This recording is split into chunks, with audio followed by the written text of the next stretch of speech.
সূরাতুল ইখলাস পাঠ করে সরিষার তেলে ফু অথবা দম করলে কি হয়, কি লাভ হয়? আপনি জানলে অবাক হয়ে যাবেন। আশ্চর্য ধরনের একটি আমল আজকে আপনাদের মাঝে শেয়ার করতে যাচ্ছি। তাই ধৈর্যের সাথে যদি ভিডিওটি দেখেন, শুনেন আর সেই মতে আমল করেন ইনশাআল্লাহ অনেক ফায়দা, অনেক লাভ হবে। চলুন তাহলে জেনে নেই আমলটি কিভাবে করতে হবে। তার পূর্বে এখনও যারা আমাদের এই ছোট্ট চ্যানেলটি সাবস্ক্রাইব করেননি, দয়া করে চ্যানেলটি সাবস্ক্রাইব করুন এবং ভিডিওটি শেয়ার করে প্রচার করুন। প্রিয় দর্শক, আজকের এই আমলটি করার জন্য আপনি এরকম একটি সরিষার তেলের বোতল সংগ্রহ করে নেবেন। তারপরে আপনি পবিত্রতা অর্জন করে একটি পবিত্র বিছানাতে বসে ৩ বার ইস্তেগফার আদায় করে নেবেন। আস্তাগফিরুল্লাহ রব্বি মিন কুল্লি যামবি ওয়া আতুবু ইলাই। আস্তাগফিরুল্লাহ রব্বি মিন কুল্লি যামবি ওয়া আতুবু ইলাই। আস্তাগফিরুল্লাহ রব্বি মিন কুল্লি যামবি ওয়া আতুবু ইলাই। এরকমভাবে আপনি ৩ বার ইস্তেগফার পড়ে নেবেন। এরপর ৩ বার দুরূদ শরীফ পড়বেন।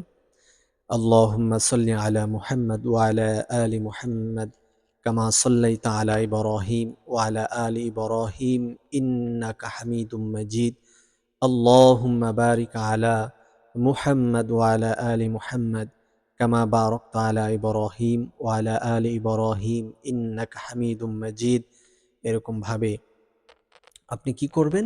৩ বার ইস্তেগফার, ৩ বার দুরূদ শরীফ পাঠ করা কমপ্লিট করে নেবেন। তারপরে আপনি সূরাতুল ইখলাস পড়বেন। আউযু বিল্লাহি মিনাশ শাইতানির রাজিম। বিসমিল্লাহির রহমানির রহিম।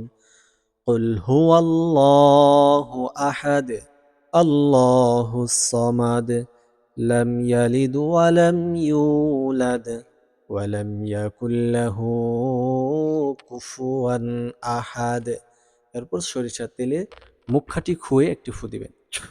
এরকমভাবে আপনি ৫ বার সূরাতুল ইখলাস পড়বেন আর ৫ টি ফু এই সরিষার তেলে দিবেন। সর্বশেষ ৩ বার দুরূদ শরীফ পড়ে নিবেন। এখন আমরা জানব সূরাতুল ইখলাস ৫ বার পরে সরিষার তেলের উপর ফু অথবা দম করলে কি হয়, কি লাভ হয়? সম্মানিত দর্শক, বিষয়টি জানার পূর্বে এখনও যারা চ্যানেলটি সাবস্ক্রাইব করেননি, দয়া করে চ্যানেলটি সাবস্ক্রাইব করুন এবং ভিডিওটি শেয়ার করে প্রচার করুন। এই আমলটি করার পরে সরিষার তেল আপনার ঘরের যে শিশু বাচ্চা আছে ওই বেবিদেরকে আপনি তাদের শরীরের মধ্যে ব্যবহার করবেন, মেসেজ করে দিবেন। এতে করে যাবতীয় রোগ বালা মুসিবত থেকে তারা হেফাজত থাকবে, নিরাপদে থাকবে, শয়তানের কুদৃষ্টি থেকে হেফাজত থাকবে, মানুষের কুদৃষ্টি থেকে হেফাজত থাকবে, ভয় ভীতি এবং চিৎকার ইত্যাদি থেকে আল্লাহ তাআলা তাকে নিরাপদে রাখবে। অনেক শিশু বাচ্চারা চিৎকার করে, কান্নাকাটি করে, বিরক্ত করে, খাবার খায় না। ইনশাআল্লাহ সব দূর হয়ে যাবে। আজকের ভিডিওটি পর্যন্ত। আসসালামু আলাইকুম।